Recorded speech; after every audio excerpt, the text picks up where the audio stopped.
Hey guys, welcome back to our world. कैसे हो आप सब लोग? मैं उम्मीद करती हूँ कि आप सब लोग बिल्कुल फिट एंड फाइन होंगे और अपने अपने घरों में खुश होंगे। सो गाइस, आज का वीडियो भी एक इन्फॉर्मेटिव वीडियो है उन लोगों के लिए जो लोग जर्मनी मूव कर रहे हैं। सो गाइस, इस वीडियो में हम लोग बात करेंगे कि जर्मनी आने से पहले आपको क्या क्या चीज़ें करनी हैं। ऐसी क्या चीज़ें हैं जो यहाँ पर आने से पहले आपको जाननी ज़रूरी है। सो फ्रेंड्स, इस वीडियो में मैंने आपके लिए एक चेकलिस्ट बनाई है कि things to do before coming to Germany. ये वीडियो गाइज आपके लिए बहुत हेल्पफुल होने वाला है अगर आप यहाँ पे मूव कर रहे हैं। तो चलिए टाइम वेस्ट नहीं करते हैं और जल्दी से इस वीडियो को शुरू करते हैं और आपको जर्मनी आने के लिए तैयार करते हैं।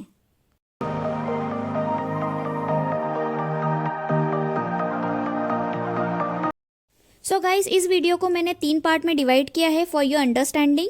तो 3 पार्ट्स कुछ इस तरीके से हैं कि फर्स्ट है 2 to 3 months before coming to Germany, मतलब कि जब आपको जर्मनी आने में 2 से 3 महीने बचे हैं तब आपको क्या तैयारी करनी है। उसके बाद आता है 1 month टू गो, मतलब कि 1 महीने पहले आपको क्या क्या चीज़ें करनी है। और तीसरा पार्ट रहेगा हमारा less than 15 days to go, मतलब कि 15 दिन जब आपको आने में बचे हैं तो आपको क्या क्या चीज़ें 15 दिन पहले करनी है। तो गाइस, सबसे पहले बात करते हैं कि जर्मनी आने की प्रोसेस कहाँ से शुरू होती है। तो उसके लिए सबसे पहले तो आपको वीज़ा एप्लीकेशन जो है वो फिल करनी होती है। फिर आपका वीज़ा के लिए इंटरव्यू का प्रोसेस होता है, देन उसके बाद स्टैंपिंग होती है। तो ये प्रोसेस तो आई थिंक आपको पता होगी, और अगर नहीं पता है या फिर कोई स्पेसिफिक क्वेश्चन है इससे रिलेटेड तो आप कमेंट्स बॉक्स में पूछ लेना, मैं उसका आंसर कर दूंगी। तो चलिए फ्रेंड्स, वीडियो को शुरू करते हैं और पहला पार्ट लेते हैं 2 to 3 months before coming to Germany. सबसे पहले हम लोग बात करते हैं कि फ़्लाइट कब बुक करें। तो कई लोगों के मन में ये क्वेश्चन होता है कि हमें फ़्लाइट कब बुक करनी चाहिए। तो गाइज़, इसका आंसर ये है कि जब तक कि आपका वीज़ा अप्रूवल का एक्नॉलेजमेंट नहीं आ जाता आप तब तक फ़्लाइट बुक मत करो। क्योंकि अगर किसी वजह से आपका वीज़ा रिजेक्ट हो गया अनफॉर्चुनेटली, या फिर कुछ रीजंस हो गए जिसकी वजह से डिले हो गया, तो फिर आपके जो पैसे हैं फ़्लाइट के वो तो वेस्ट हो जाएंगे, राइट। तो आप इस बात का ध्यान रखो कि जब तक आपका वीज़ा जो है वो अप्रूव नहीं हो जाता या आप मेक श्योर नहीं हो जाते तब तक आप फ़्लाइट की टिकट बुक मत करो। अब बात करते हैं अकोमोडेशन की। तो गाइस, क्वेश्चन यहाँ पर अराइज होता है कि क्या फ्लाई करने के टाइम पर या फिर वीज़ा अप्रूवल के टाइम पर हमारे पास अकोमोडेशन होना चाहिए। तो इसका आंसर है कि फ्लाई करने के टाइम पर तो आपका अकोमोडेशन बुक होना चाहिए, लेकिन अगर वीज़ा अप्रूवल के टाइम पर आपका अकोमोडेशन बुक नहीं है तो चलेगा, लेकिन हाँ प्रोसेस में ज़रूर होना चाहिए। क्योंकि ये प्रोसेस अगर आप यहाँ पर आने के बाद स्टार्ट करोगे तो बहुत प्रॉब्लमेटिक होगा, क्योंकि यहाँ पर अपार्टमेंट्स मिलना इतना आसान नहीं है, ये बहुत टायरिंग प्रोसेस है। और क्या होता है ना गाइस कि वीज़ा के टाइम पर हो सकता है कि आपसे ये क्वेश्चन किया जाए कि आप जर्मनी में कहाँ स्टे कर रहे हो। तो आप बता सकते हो, आप जिस भी होटल में स्टे कर रहे हो उसका बता सकते हो, या फिर आपका कोई फ्रेंड या रिलेटिव यहाँ पर रहता है तो आप उनका रेफरेंस भी दे सकते हो। इसके अलावा आपकी जो अपार्टमेंट सर्चिंग की प्रोसेस है आप उसके बारे में भी बता सकते हो। तो इन शॉर्ट आपको वहाँ पर कोई वैलिड आंसर देना पड़ सकता है। तो अगर मैं हमारी बात करूँ तो हमारे टाइम पे तो ये क्वेश्चन नहीं हुआ था, क्योंकि हमारा जो भी प्रोसेस था वो कंपनी के थ्रू हुआ था, तो शायद इस वजह से हमसे ये क्वेश्चन नहीं किया गया। लेकिन क्या है गाइस कि सबका केस अलग होता है, हो सकता है आपसे ये क्वेश्चन हो जाए, तो आप इस चीज़ के लिए प्रिपेयर रहिए। तो गाइज़ येस, अपार्टमेंट सर्च करने की प्रोसेस आप 2 से 3 महीने पहले ही शुरू कर दो यहाँ आने के, क्योंकि अपार्टमेंट मिलना बहुत मुश्किल होता है यहाँ पे।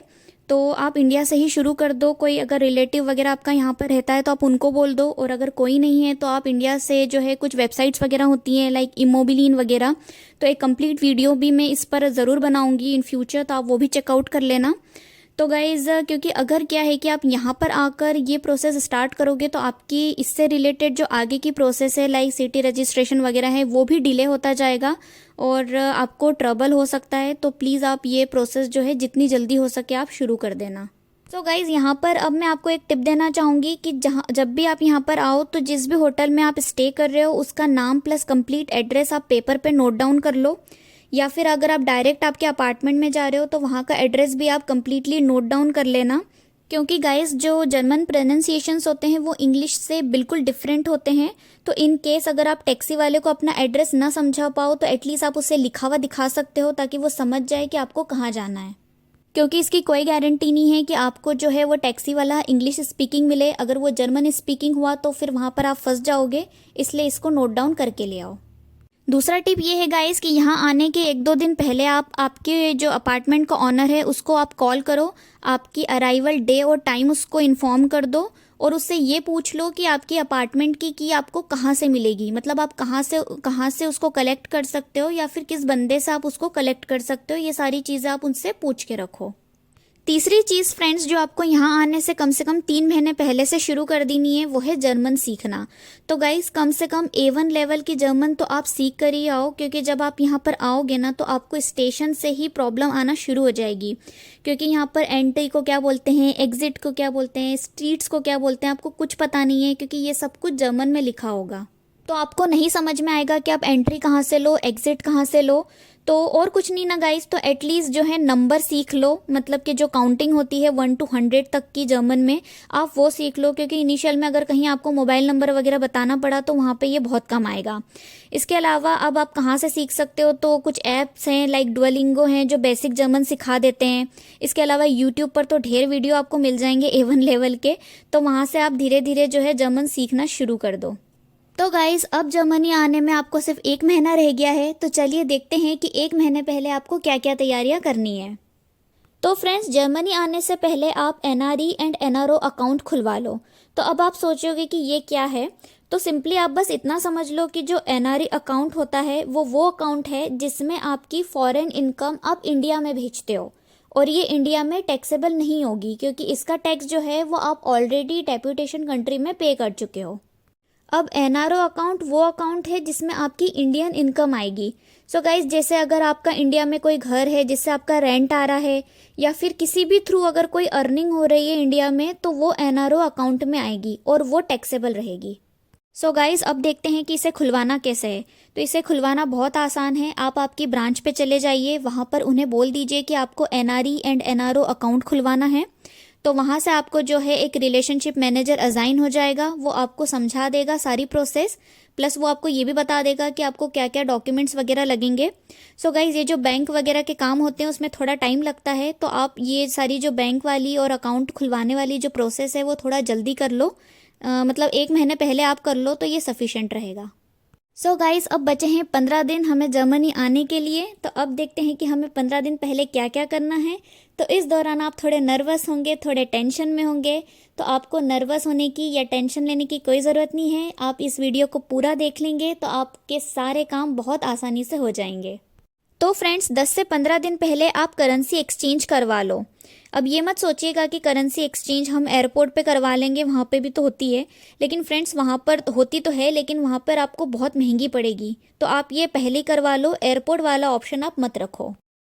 और इसके अलावा कम से कम 500 यूरो से लेकर 1000 यूरो तक आपके पास होने चाहिए, तो इससे आपका 1 मंथ का खर्चा निकल जाएगा, एक्सेप्ट अकोमोडेशन आप इसमें मत जोड़ना, सिर्फ खाने पीने का खर्चा जोड़ना। यहाँ पर एक बात और इम्पॉर्टेंट है गाइस कि जब आप करेंसी एक्सचेंज करवाओ तो उसमें आप सब टाइप के नोट रखना, लाइक 10 यूरो का नोट भी होना चाहिए, 20 यूरो का भी होना चाहिए, 50 यूरो का भी होना चाहिए, तो ऐसे डिफरेंट टाइप के नोट रखना। इसके अलावा आप कॉइन्स भी रख के लाओ, लाइक 1 यूरो का कॉइन, 2 यूरो का कॉइन, क्योंकि क्या होता है कि जब आप जो है एयरपोर्ट से निकलोगे ना तो वहाँ पर आपको लगेज के लिए ट्रॉली वगैरह निकालनी रहेगी, तो वो बिना कॉइन डाले नहीं निकलती है यहाँ पे, तो आप जो है कॉइन्स वगैरह भी अपने साथ रख के लाना। इसके अलावा आप एक फॉरेक्स कार्ड या फिर इंटरनेशनल ट्रैवल कार्ड ले आना, क्योंकि यहाँ पर बैंक अकाउंट वगैरह खुलने में टाइम लग सकता है, तब तक ये आपके काम आएगा। वैसे तो आपका एम्प्लॉयर जो है वो आपको ये सब प्रोवाइड कराएगा, जैसे हमें करवाया था हमारे एम्प्लॉयर ने। तो अगर कंपनीज़ की बात करें तो थॉमस कुक है, HDFC है, तो आप कोई भी कंपनी का ट्रैवल कार्ड ले सकते हो। और एक चीज़ गाइस, जो आपका बैंक अकाउंट है इंडिया का, तो उस अकाउंट से जो नंबर लिंक्ड है वो आपको पता ही है कि वो कितना ज़्यादा ज़रूरी है, तो वो वाली सिम कार्ड आप ज़रूर लेकर आइए अपने साथ। इंडिया के सिम कार्ड यहाँ पर चलते हैं, आप हर मंथ उसका 10 से 20 यूरो का रिचार्ज करवा के उसको ऑन रख सकते हो। उस पर कॉल वगैरह तो नहीं कर पाओगे क्योंकि बहुत ज़्यादा पैसे वगैरह लगते हैं, लेकिन मैसेज वगैरह तो उस पर आ जाएंगे, तो इससे आपको इंडियन ट्रांजैक्शन में अच्छा रहेगा। इस टाइम पर आप पैकिंग करना भी गाइस शुरू कर दीजिए, क्योंकि इस टाइम डेफिनेटली आप बहुत कंफ्यूज रहते हो कि आप क्या रखो क्या ना रखो। तो इस पर मैंने एक कंप्लीट वीडियो बना रखा है कि आप जर्मनी क्या लाएं क्या ना लाएं, एक कंप्लीट गाइड है वो आपके लिए, तो आप उसको ज़रूर चेकआउट करना यहाँ आने से पहले। इसके अलावा जो चीज़ आपको 15 दिन पहले करनी है वो है गाइस, अपनी पासपोर्ट साइज़ फ़ोटो आप खिंचवा लो, जितनी ला सकते हो उतनी ले आओ, 25-30 तो ले ही आओ, क्योंकि यहाँ पर ये सब चीज़ें बहुत महंगी पड़ती है। और अपने सारे डॉक्यूमेंट्स की 2-2 ज़ेरॉक्स भी करवा लाओ, क्योंकि आते से आपको बैंक वगैरह में इसकी ज़रूरत पड़ेगी। इसके अलावा अपने सारे इंपॉर्टेंट डॉक्यूमेंट्स को जर्मन में ट्रांसलेट करवा लाओ, जैसे अगर आप मैरिड हो तो मैरिज सर्टिफिकेट, अगर आपके बच्चे हैं तो किड्स के जो है बर्थ सर्टिफिकेट वगैरह, ये सारे इंपॉर्टेंट डॉक्यूमेंट्स जो हैं वो आप जर्मन में ट्रांसलेट करवा लाओ। इसके अलावा गाइस, अपने सारे डॉक्यूमेंट्स को 2 पार्ट में डिवाइड कर लो। एक फ़ोल्डर बनाओ ट्रैवल से रिलेटेड सारे डॉक्स का, और दूसरा फ़ोल्डर बनाओ आप जो है आपके यूनिवर्सिटी, अगर आप स्टूडेंट हो तो यूनिवर्सिटी से रिलेटेड जो भी आपके डॉक्यूमेंट्स है, डिग्री वगैरह, आप उसमें वो रखो, क्योंकि जब इमिग्रेशन का टाइम आएगा तो जो आपके ट्रैवल डॉक्यूमेंट्स है वो आपको हैंडी होने चाहिए, वहाँ पे आपको छांटना ना पड़े।